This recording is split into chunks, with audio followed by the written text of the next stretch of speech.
everyone, welcome to my channel Divine Destination Astrology, and today we are going to talk about Sun in the first house in any कुंडली। और आज हम इस बारे में इसलिए बात करने वाले हैं क्योंकि सूर्य लाइट का सोर्स है। जिस तरीके से हमारे पूरे दुनिया को रोशन करता है, उसी तरीके से हमारे ब्रह्मांड को रोशन करने के साथ साथ हमारी कुंडली को भी रोशन सूर्य ही करता है।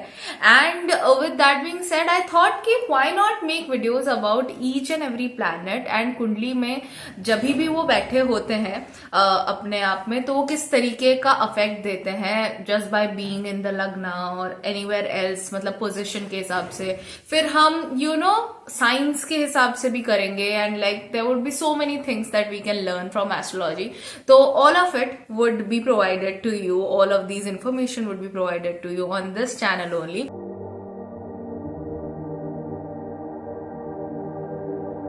सो definitely subscribe to Divine Destination Astrology channel. इसके अलावा अगर आपको astrology day to day life से सीखनी हो तो then there is a channel called as Diuna, DIUNA.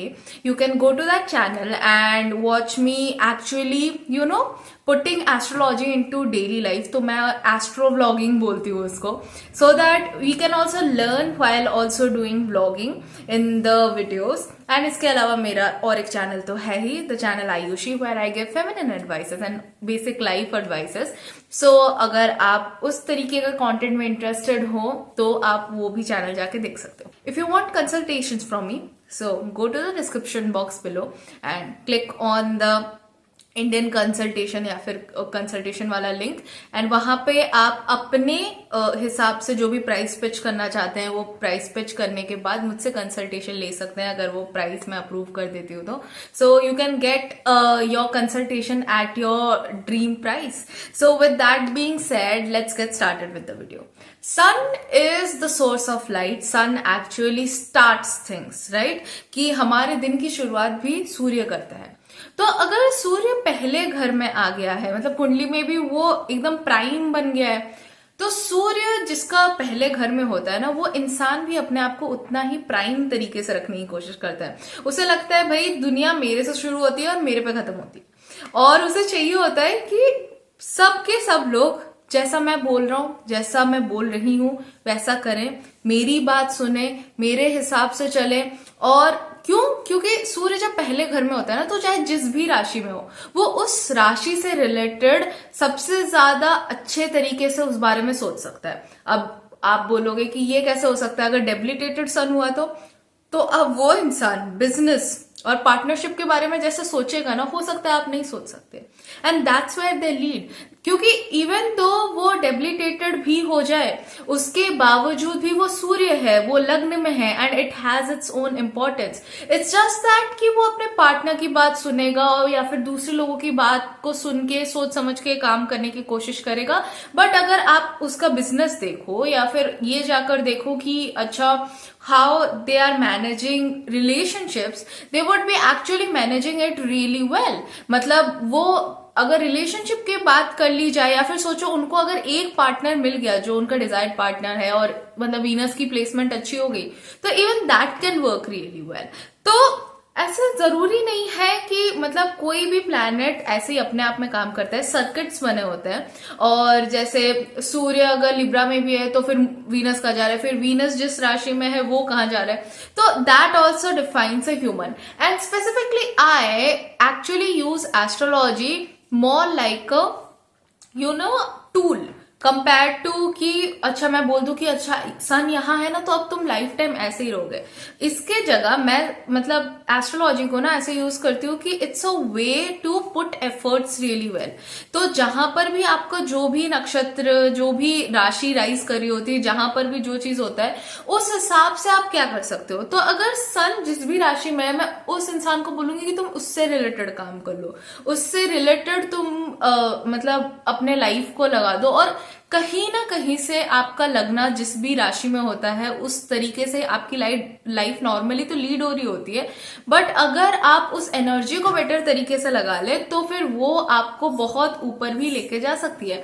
सो इस तरीके से आप क्या कर सकते हो ना, अपनी एनर्जी को बेटर तरीके से यूज कर सकते हो।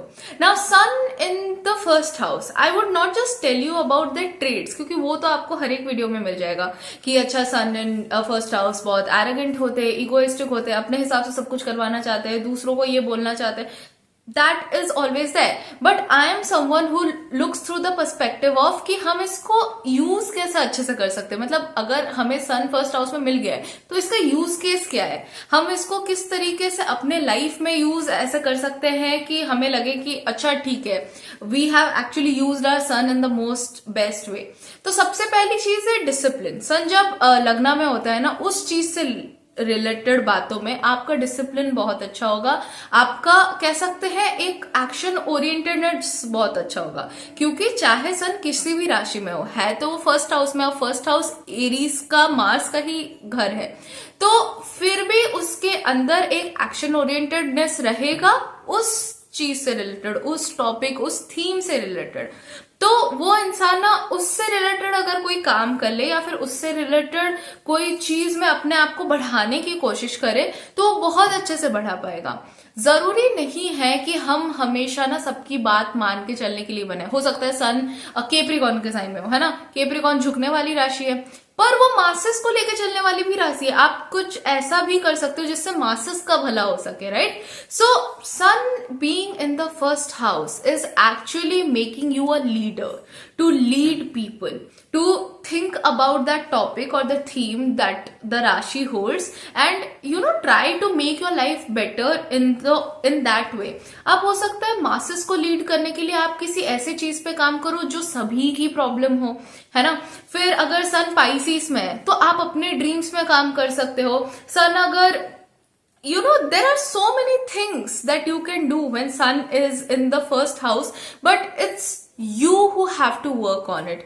कोई दूसरा आके आपको नहीं बताएगा उस चीज में कुछ भी, क्योंकि आप वहां लीडर हैं। तो ये सन फर्स्ट हाउस में होने का सबसे बड़ा ट्रेट है कि there is no one else who is going to guide you in that, you are going to guide yourself in that, because आपको अपनी रोशनी की वजह से, जिस भी राशि में आपकी रोशनी फैली हुई है, उस चीज से रिलेटेड आपको चीजें ऑलरेडी दिख रही होंगी अपने आसपास कि ये गलत हो रहा है, ये सही हो रहा है, इसको बेटर किया जा सकता है। दैट्स वाई सी सन जो फर्स्ट हाउस में होता है वो उस टॉपिक से रिलेटेड या उस थीम से रिलेटेड दूसरों को इसलिए बताता रहता है क्योंकि उसको दिख रहा होता है कि इससे रिलेटेड इसके लाइफ में क्या अच्छा होगा, क्या बुरा होगा। पर हम ह्यूमंस क्या करते हैं ना, हम बोलते हैं कि ओ ये तो इगोइस्टिक है, ये तो अपने लाइफ के हिसाब से बोल रहा है। बट सोचो अगर किसी का सन कैंसर के साइन में है एंड वो बोल रहा है कि यार समाज में ये चीज होना चाहिए, वो चीज नहीं होना चाहिए, या फिर मदर के लाइफ में ये चीज होना चाहिए, नहीं होना चाहिए, मदर्स के लिए हमको इतना केयर करना चाहिए, नहीं करना चाहिए, इमोशंस के मामले में हमको इमोशंस को ऐसा समझना चाहिए, तो that person can also work well for something related to the society and specifically to the emotions of people, right. तो हमें कभी भी ना किसी चीज को डिस्करेज नहीं करना चाहिए। सबसे पहली बात है कि हमें यह समझना चाहिए कि अगर सन लग्ना में है तो it's not the ego, it's the individuality, it's the leadership qualities that is in that human that is helping him or her to see things in that way and also make other people understand कि अच्छा दुनिया इस तरीके से भी दिख सकती है। So once you know it ना, आप अपने सन का बहुत अच्छे से इस्तेमाल कर पाएंगे and you can also help others utilise the themes of that rashi, क्योंकि हमेशा ना जो भी प्रॉब्लम आएगी ना आपको उस तरीके का सन ही आके हेल्प कर पाएगा। So that's the beauty of different like suns, और not the SON but SUN वाला सन, क्योंकि सन जिस भी चीज में है तो वो लीडर ही ना। तो अगर लग्ना में है तो बहुत इंडिविजुअलिस्टिक पर्सन बनाता है कि वो उस राशि से रिलेटेड बहुत इंडिविजुअली अपने बात पे बिलीव करने वाला इंसान होता है। So that's why a sun in first house wala person should like know what the rashi is and then get better at that and also help others out, because that's what a true leader should do. So thank you so much for watching this video. Definitely check out the description box below for both of my channels, and if you want to take consultations, and do come for the next videos, and we shall meet in the next one. Till then, take care. May God bless you, and bye.